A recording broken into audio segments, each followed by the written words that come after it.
Empezamos ahora sí. Les doy la bienvenida a esta presentación de la colección uno de la novela de Silvia Sheinman, que se llama Entre el Yin y el Yang, publicada por Tayel Ediciones. Es una colección de cuentos, de relatos. Y bueno, tenemos a la autora Silvia que nos va a estar contando un poco de esta obra, cómo fue que nada, fueron escritos estos bellos cuentos que tuve el privilegio de corregir y acompañar durante el proceso. Así que bueno, le doy la bienvenida a Silvia. Hola Silvia. Bueno, ¿qué tal? Sol de nuevo. Bien, ¿cómo están ustedes? Mira, estoy nerviosa, estoy nerviosa. No, no hay por qué estarlo, no hay por qué estarlo. Este, ante todo te doy las gracias porque realmente me acompañaste mucho, muchísimo en todo el trabajo de corrección, fue muy puntilloso y sirvió de mucho, es decir, sobre todo para profundizar muchos aspectos, así que te agradezco muchísimo. Y no sé por dónde empezar, decime vos por dónde empiezo porque no tengo la menor idea. Bueno, nada, a mí me interesaría saber un poco, hoy que tenés esta obra publicada, ¿cómo fue tu comienzo con la escritura? Porque, bueno, según tu biografía que está en el libro, comentás que tus inicios en la escritura se dieron en 2018. ¿Cómo empezó esto que empezaste a experimentar, a escribir? Si siempre habías escrito antes cosas que nadie leía, o si esta en el 2018 fue la primera vez que te sentaste a escribir propiamente. No, no, no. Escribir creo que escribimos todos desde chicos. Composición la vaca. Es decir, escribimos todos. Es más, en la primaria, en sexto grado, gané un concurso intercolegial. Y acá hay presente una prima que me ayudaba a escribir las composiciones que eran para los actos patrióticos de Eva. Este, Habré escrito algunas poesías cuando tenía 15 años. En el 76 estaba en Londres y estuve un año viviendo allá. Y allá tenía tiempo y tenía mucha nostalgia. Así que también aproveché para escribir poesías y algún que otro cuento, este, que uno de ellos está en el libro, pulido, corregido y ayornado, ¿no? Pero sí, en realidad creo que empecé a escribir con actividad a partir de 2018, fue después de haberme jubilado, después que falleció mi esposo, estaba en la búsqueda de un proyecto, algo que me permitiera a mí eh, tener una actividad que fuera productiva, como fueron todas las actividades que desarrollé en mi vida, y que también tuviera por ella mucha pasión. Intenté un par de cosas en esos años y mientras estaba intentando descubrir cuál era ese proyecto, eh, empecé a escribir, haciendo tipo brainstorm, volcando ideas, y a medida que lo iba haciendo me empecé a dar cuenta que en realidad lo que me gustaba era eso, escribir. Y cuando tomé conciencia, me anoté en un taller, el primer taller, que fue en el Rojas, y acá tengo algunos compañeros del Rojas, que fue un taller precioso, con una profesora muy buena que nos hizo ya juegos que nos permitían romper las estructuras y a partir de ahí liberar la creatividad. Y ahí empezó a aparecer mi primer cuento y después empecé a escribir con mayor frecuencia y bueno, seguí hasta ahora, con algunos talleres, sin talleres, pero ya descubriendo lo que significaba tener un tema, tener tema, ¿no? Claro, bueno, muy lindo. La verdad que cada escritor tiene su propia historia de cómo empezó. Es verdad que todos escribimos en realidad, pero claro, por supuesto, yo me refería a la escritura así como la mencionás vos, como una forma de escape, como un proyecto, como algo que sea más, que te acompaña, ¿no? Que te acompaña, que no es algo que hiciste una vez y nunca más, sino que es algo que está presente.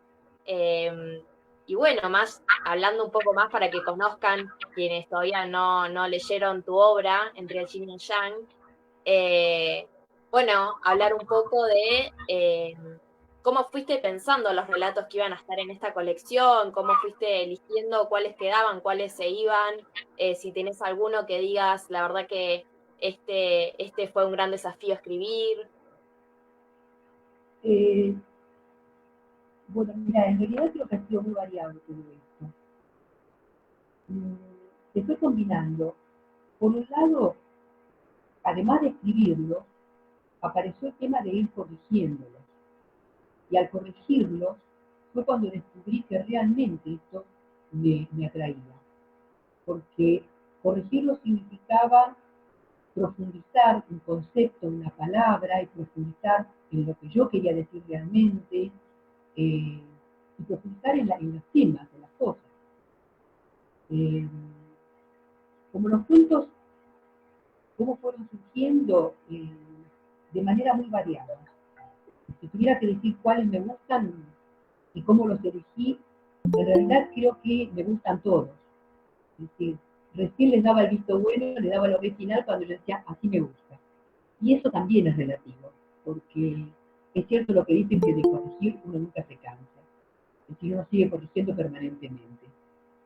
Pero lo que me inspiraron fueron distintas cosas. Al principio fueron, como te contaba recién, los juegos que desarrollaba la profesora de este taller en el 2018,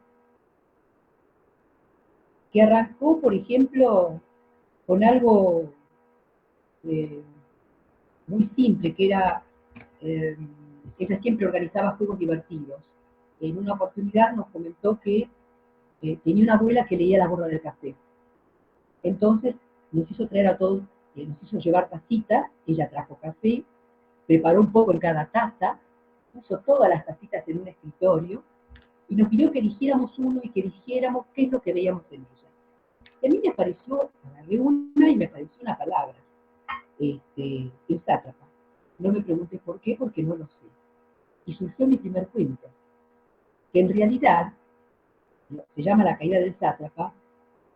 Me gusta porque es un cuento que, si bien habla de cómo hay alguien que se va empoderando, cuál es la relación con nosotros, que somos los que le vamos dando el poder a alguien, pero además, que eso es un concepto bastante conocido, que nadie se empodera por sí solo, sino que trato de bajarlo al llano, es decir, mostrarlo en los hechos cotidianos, cómo en la vida cotidiana damos ese poder a alguien.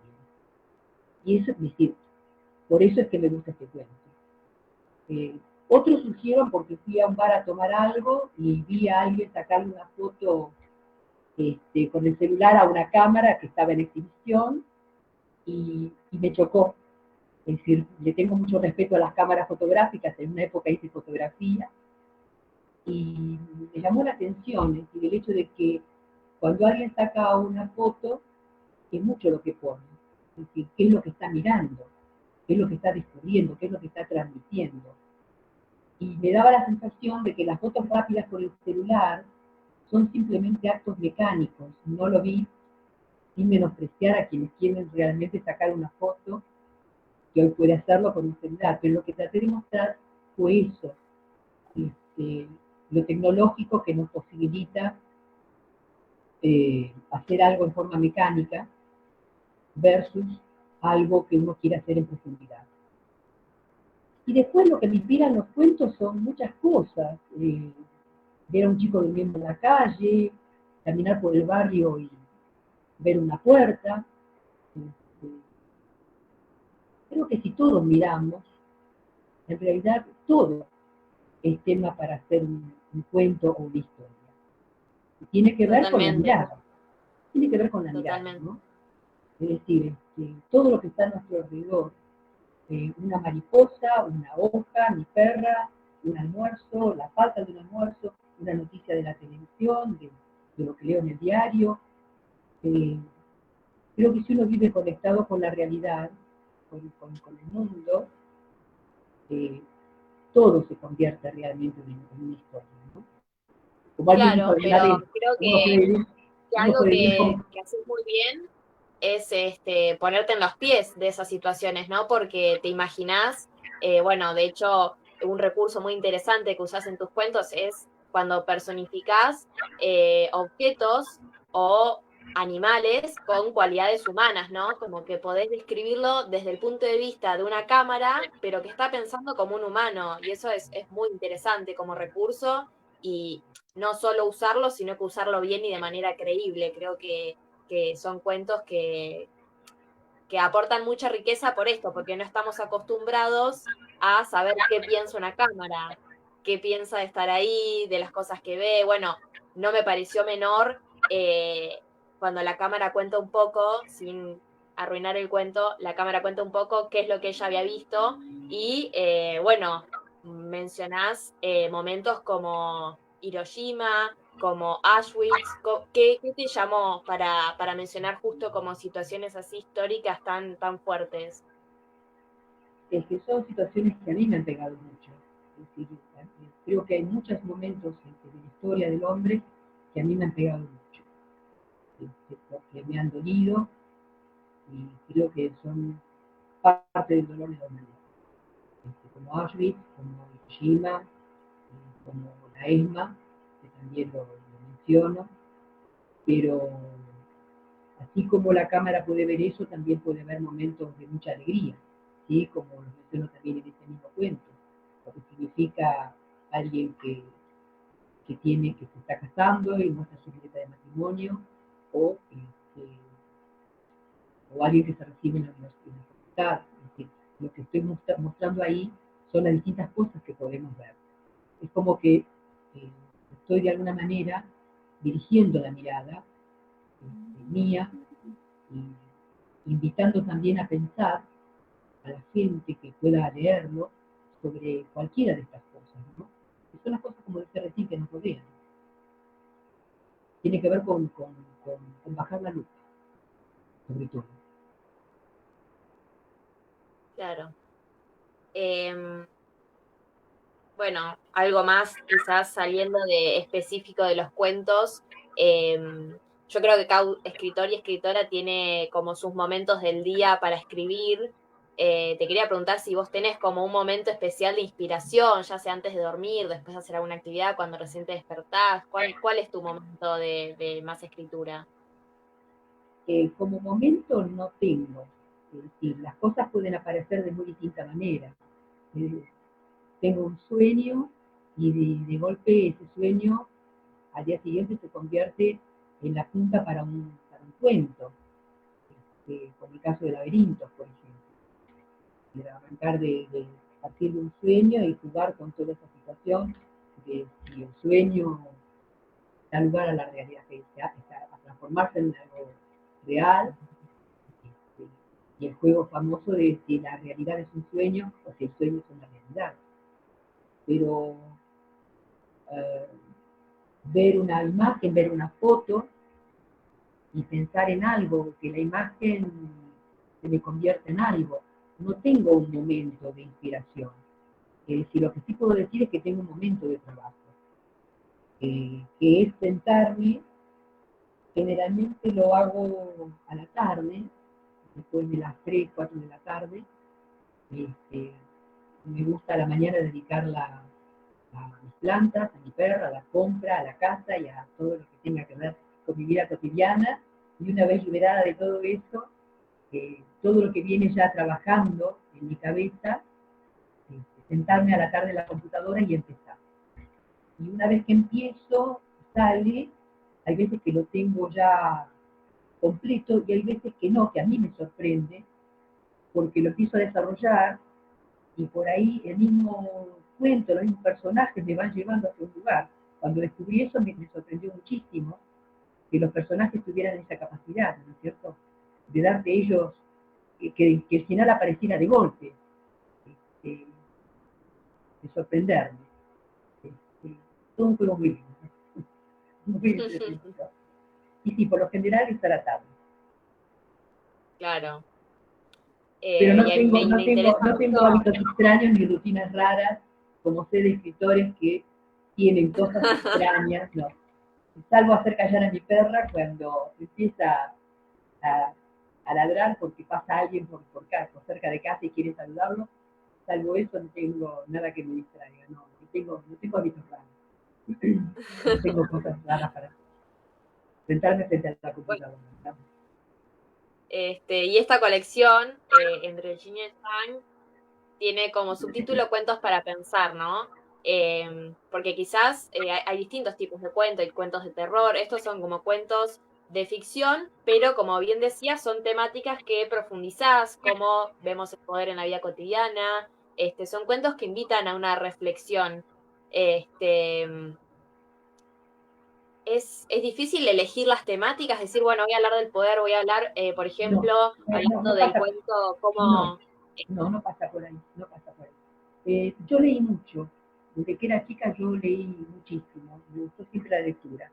Me acuerdo que eh, cuando tenía 10 11 años, lo que considero mi primer libro de grande, de persona mayor, me lo dio una mujer que vivía en el barrio, la llamábamos Juana la Loca, porque era una mujer que vivía en un departamento lleno de gatos, el pelo largo, canoso, el vestido negro largo, sandalias con los pies desnudos en verano y en invierno. Pero a mí me gustaba charlar con ella y me prestó un libro que era de Salvador de Madariaga, un historiador muy bueno. Ese libro se llamaba El corazón de piedra verde, que era sobre la historia de la conquista de Pizarro en México. Y me gustó muchísimo. Tanto me gustó que busqué más libros de este autor, cosa que después hice siempre en mi vida. Me gustaba un autor y lo seguía. Y Madariaga había escrito un libro que se llamaba La jirafa sagrada, que era una sátira donde imaginaba que existía una civilización, había desaparecido Europa, y que los únicos que sobrevivían vivían en África, y era una civilización de mujeres este, negras.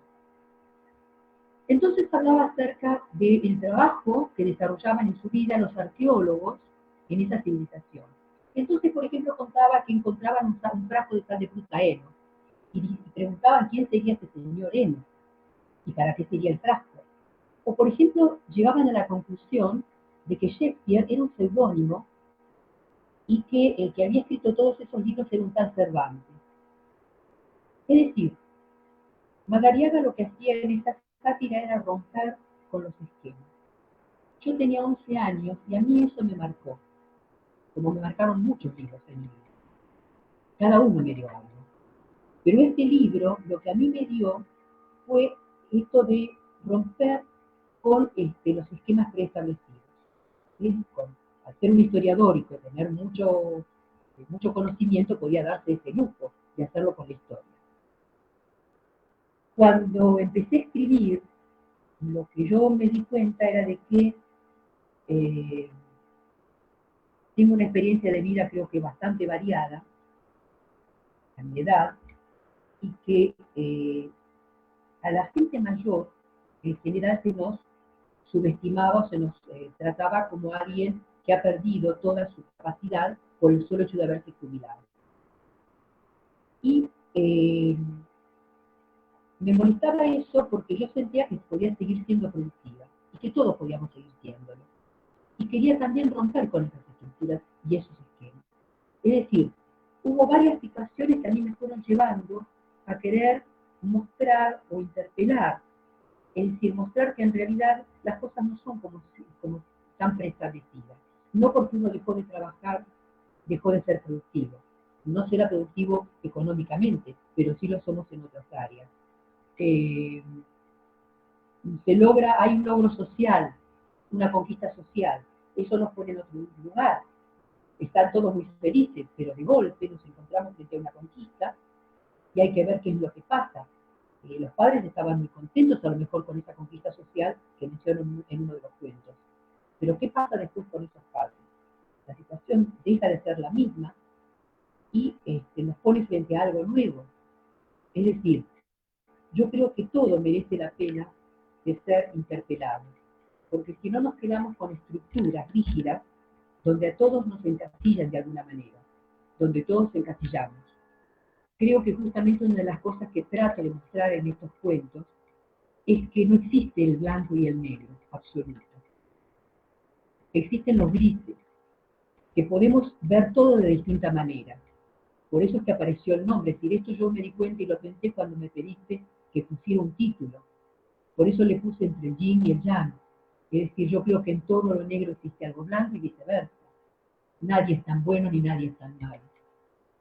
Entonces, como no existen para mí no existen esos esquemas, trato de mostrarlo a través de los cuentos y trato de, eh, así como a mí me dan ganas de bajar la lupa y de ver si es tan así, o de ver un poco más allá de lo que se ve en la superficie, invitar a los demás a pensar, a reflexionar sobre distintos temas, sobre todo lo que nos rodea.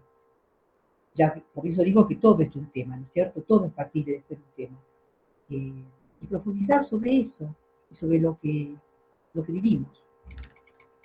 Creo que Sí, sí, sí, y lo que decías de que tenés una experiencia ya muy variada, a mí me sorprendió mucho cuando comentabas que habías vivido en Israel, en Alemania, en distintos lugares, y el leer esta colección también da muestra de eso porque hay una variedad de personajes, nos hablan serpientes, nos hablan ángeles, nos hablan jóvenes, nos hablan mujeres, nos hablan varones, como que hay una variedad tan realmente valiosa de personajes y qué gran capacidad la tuya al escribir de poder ponerte en la mente y que todos tengan una voz tan distinta. ¿Cómo haces para que los personajes no se parezcan entre sí? no tengo la menor idea. No me tenés un meto, secreto. me imagino que soy ese personaje. Supongo que debe ser el trabajo que hace un actor. No soy actriz, nunca estudié teatro, pero charlando con alguien me dijo que ese era el trabajo que se hace cuando un actor cuando trata de meterse en la piel de alguien. Eh, Tiene que ver, cuando digo que tengo experiencia de vida en general, eh, creo que si algo tuve como una especie de don normal o natural, es la capacidad de escuchar a la gente. Y al escuchar, darme cuenta, no proyectar lo que yo eh, puedo pensar o sentir, sino que tratar de conocer realmente a la persona. Y eso es lo que me posibilitó conocer a la gente y ponerme hoy día en su piel, ¿no es cierto? Cuando no lo conozco, como algún personaje del cual no tengo conocimiento directo porque eh, me resulta muy difícil, por ejemplo, alguien que sea un adicto, entonces sí, investigo, me informo, trato de conocer cuáles son sus características para poder plasmarlo, ¿cierto? O sea, cuando no lo consigo por mí misma, busco toda la información necesaria. Hola, Bueno, buenas eso tardes. está muy bien y es lo que lo hace más realista, ¿no?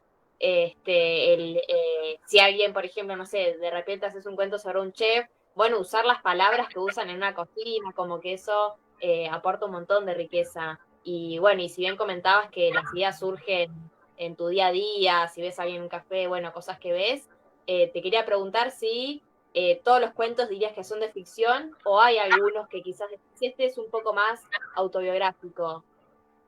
Algunos hay algunos que tienen más cosas que son autobiográficas.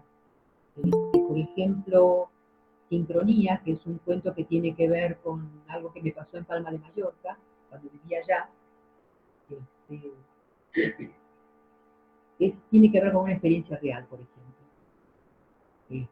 Este tiene que ver con una experiencia real.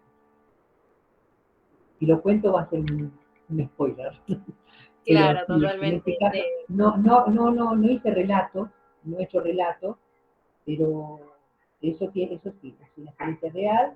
Y después otro es una estampa que hago de Palma de Mallorca, que es la visión que a mí me produjo en la isla, el ver el mar, el ver el cielo, el estar en un momento que estaba paseando con gente amiga y con mi esposo, en un lugar determinado, la emoción que me generó descubrir la belleza y descubrir esta naturaleza y ese cielo, y fue una experiencia que hoy la gente diría es mística, porque en realidad me hizo sentir que realmente todo eso no existiría si Dios no lo hubiera creado. Algo bellísimo, algo maravilloso. Y bueno, y eso es una estampa, por ejemplo, que es sobre Palma de Mallorca. Pero fuera de eso, no, en general Eh, si bien son ficción, hay que aclarar algo. Yo creo que en toda ficción eh, se trasunta, eh, además, más allá de que pueda ponerme en la piel del personaje, de los personajes, eh, se trasunta igualmente, se transmite lo que yo siento y pienso en muchos aspectos, como narradora, como parte de algún personaje, en algún comentario, no en todos, en el final, en algo siempre creo que aparecemos. Es decir, el cuento no es una ficción pura, siempre uno aparece, está, Sí, totalmente. el autor está. Sí, sí, y de hecho, más al leer otros relatos, te das cuenta de cierta esencia que dejas en los relatos, o bueno, quizás el imaginarse, el autor hacer así, pensar así, o quizás no. Hay veces que uno escribe y el personaje hace todo lo opuesto a lo que uno haría. Así, Este, totalmente. Por ejemplo, es decir, obviamente además de este, bueno, hay otros cuentos que están en proceso para una próxima publicación. Por ejemplo, hay un tema que a mí siempre le escapé porque le tengo miedo, que es el de la violación. Y y justamente estoy preparando un cuento donde me he puesto en el lugar del violador. Es decir, en vez de ponerme en el lugar de la persona violada, me he puesto en el lugar del violador. Es decir, tratando de entender desde ese lugar qué es lo que lo mueve, viviéndolo desde ese lugar, ¿no es cierto?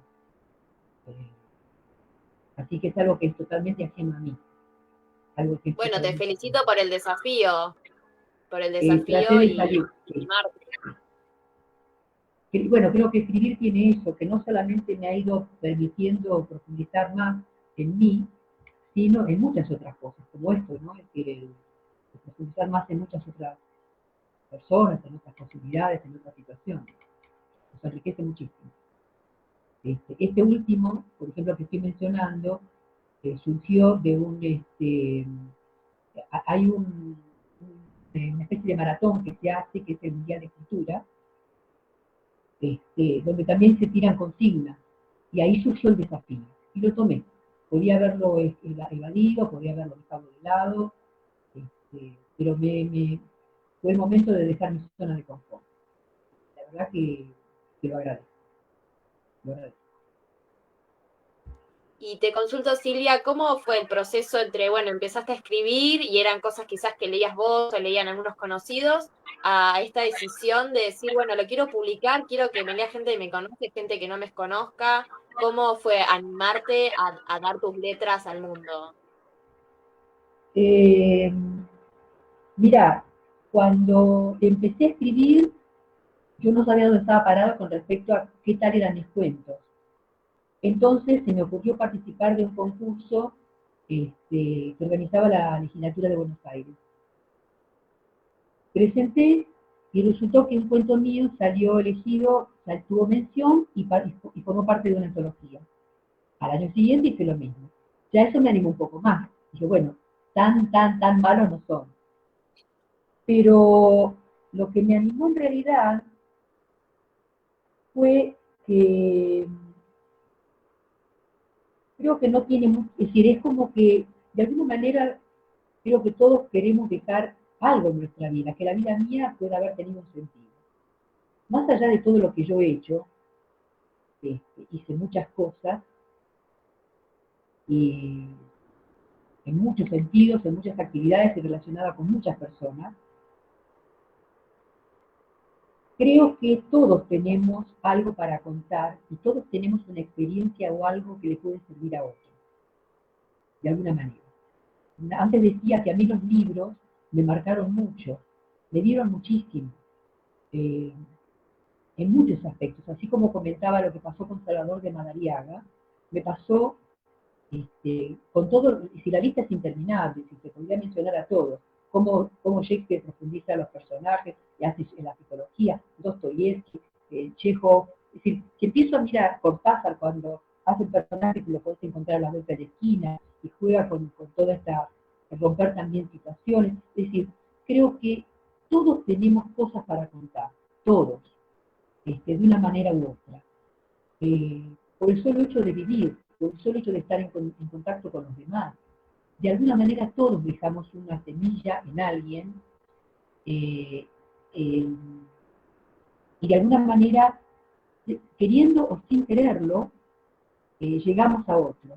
Porque en algún momento el otro escucha una palabra, o ve un gesto, o una acción nuestra, y en ese momento está predispuesto de tal manera que le sirve para algo. Y bueno, y pensé, bueno, mi experiencia tiene que servir para algo también. Y si la vuelco en los cuentos, ¿por qué no le va a servir a otro? Espero que sí, que así sea. La intención es esta, que así como a mí me ayudaron a pensar en muchas cosas, bueno, ojalá que esto pueda ayudar a otros, desde mi lugar, también a pensar o a hacer algo en su vida. Es decir, esto es como el juego de es como el caleidoscopio, ¿no es cierto? Uno mueve una pieza y se mueven otras. A mí me pasó, y espero que lo mío también sea una piecita que se mueva dentro de ese caleidoscopio. Dejar algo en ese sentido. Y sí, la verdad que es una obra que, bueno, como venía diciendo, tiene tanta riqueza, tantos escenarios, tantas personas distintas. Quiero destacar, por ejemplo, en el San Bernardo, que la verdad que caracterizás muy bien las costumbres argentinas. Uno se siente en un cafecito bien porteño, que tiene estos juegos de mesa, que están jugando al truco. Me parece como muy bien logrado ese tipo de cosas. Y más un público quizás que estás apuntando argentino también, son como historias que te llegan más porque son familiares, te ves en esa partida de truco. Este, ¿Te imaginabas así, por ejemplo, para la escritura de ese cuento? ¿Solés ir a cafés así que estén jugando a juegos? Bueno, ahí está tu perro. Sí, sí, sí.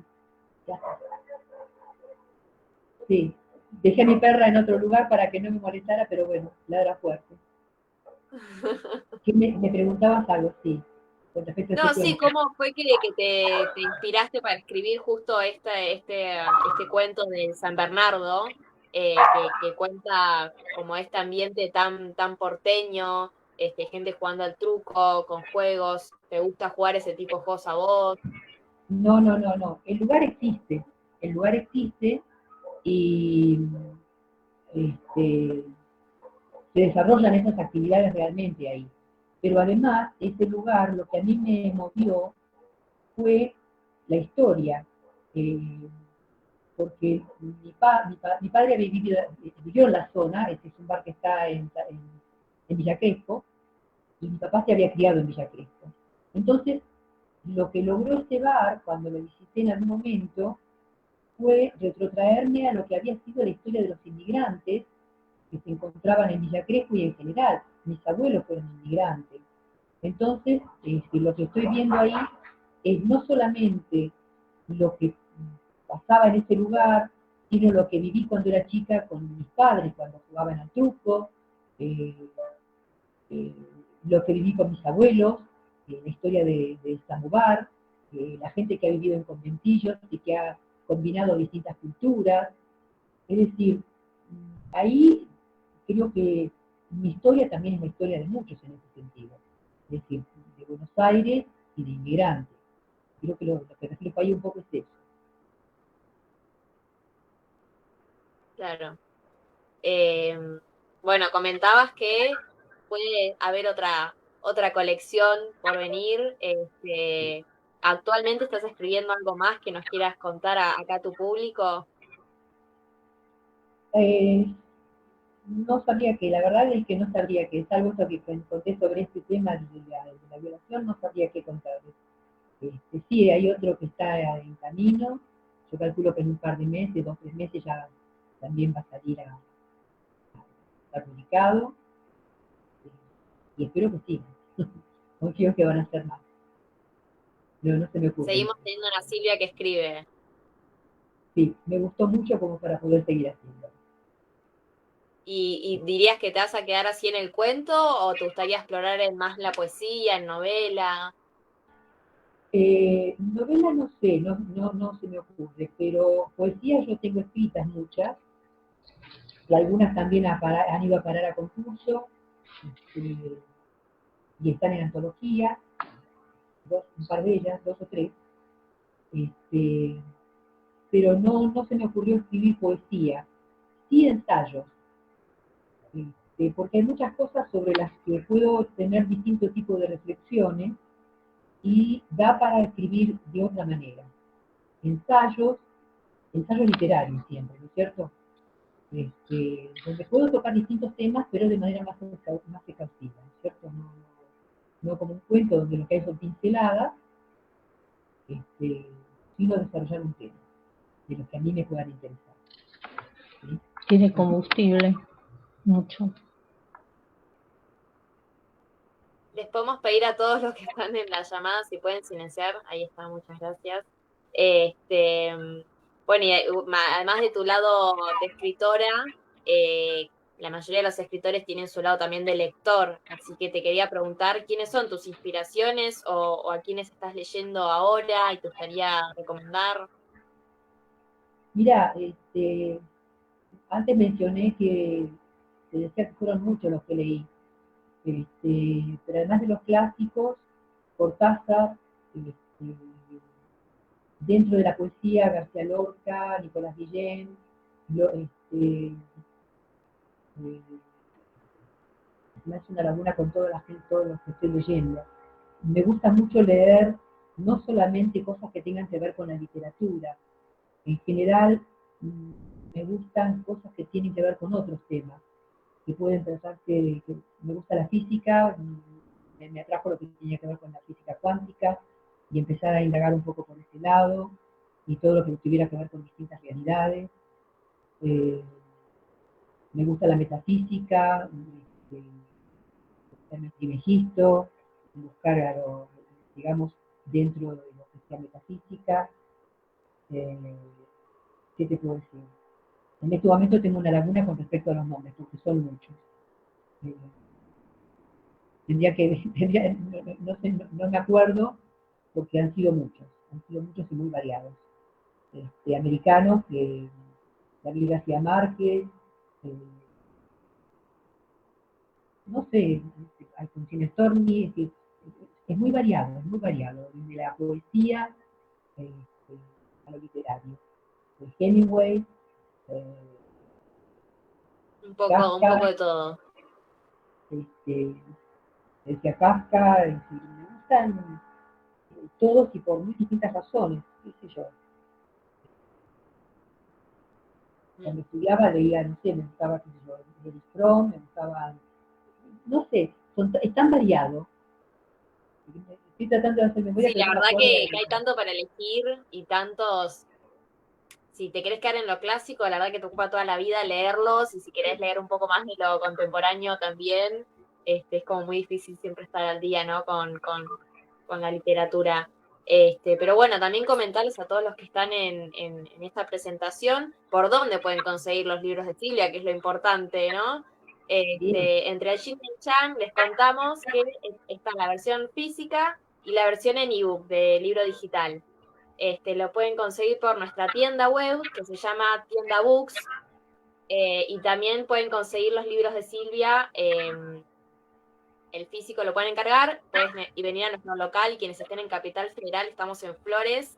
Y bueno, tengo entendido también que vas a estar en la Feria de la Matanza, ¿no? Así es. Próximamente. Sí, con respecto a los libros, está el acuerdo para que también esté en la librería, en las sucursales de la Tril, y no sé si hay alguna otra librería más que está en Palermo, en Buenos Aires, no tengo idea. En Cúspide. No sé si Galate puede ser, o algo así. Ah, No me Elocuente el café. No me acuerdo, no me acuerdo el nombre ahora, pero bueno, después en todo caso voy a presentar en forma física dónde está el libro. El ebook está a través de ustedes en la tienda, también en Amazon, este, y por otro lado, me hiciste una pregunta y me perdí con respecto a eso. En la Feria de la Matanza. Así es, la semana que viene, el sábado próximo, voy a estar con ustedes firmando ejemplares, que tengo una horita asignada, que va a ser de las 14 a 15 en la Feria de la Matanza, este, para poder firmar lo que las personas puedan llevar, ya que hoy todavía no hay posibilidad de hacerlo en forma presencial más cerca, ¿no es cierto? Me hubiera gustado mucho poder hacer esto a lo mejor en alguna biblioteca o en algún lugar de capital para que todos pudieran tener un acceso directo. Bueno, de a poco ya vamos retornando a la presencialidad, por suerte. Nos volvemos a Así es. encontrar, los autores con sus lectores, nosotros con los autores, que bueno, también los vamos acompañando a la distancia, este, por meets o por mails, construyendo sus letras, sus obras. Pero bueno, cualquier consulta que quieran hacernos sobre dónde conseguir o si tienen algún problema para conseguir los libros de Silvia, se contactan con Tayel Ediciones, estamos en Instagram, en Facebook, está nuestro mail, nuestro WhatsApp disponible. Y bueno, nuevamente felicitarte, Silvia, por esta obra que la verdad que se nota todo el amor que le pusiste, toda la dedicación y cómo fuiste construyéndola, bueno, con mucha vocación también. Sí, yo tengo que agradecerte a vos y agradecerles, la verdad que a todos los integrantes de la editorial, porque realmente ha sido un gran acompañamiento. Eh, Me lo había recomendado a ustedes, Mariana Dayan, que es la profesora que mencioné antes de Rojas, eh, y también tengo que agradecer que lo haya hecho, porque han sido muy pacientes, muy comprensivos, muy amorosos, no solo en ese momento, sino también actualmente, ¿no es cierto?, cuando me siguen acompañando. Claro que sí, claro que sí. Bueno, estamos muy contentos de que ya tengas esta obra en tus manos, de que ya está disponible para que otros la lean. Y bueno, les queremos agradecer a todos los que estuvieron presentes en esta entrevista. Eh, y bueno, nos seguiremos viendo en próximos eventos y para próximas presentaciones. Muchísimas gracias y un cariño para todos y bueno, nos estamos viendo entonces. Un beso muy grande. Muchas Gracias, gracias, gracias, Silvia. gracias, gracias a todos. Un beso grande.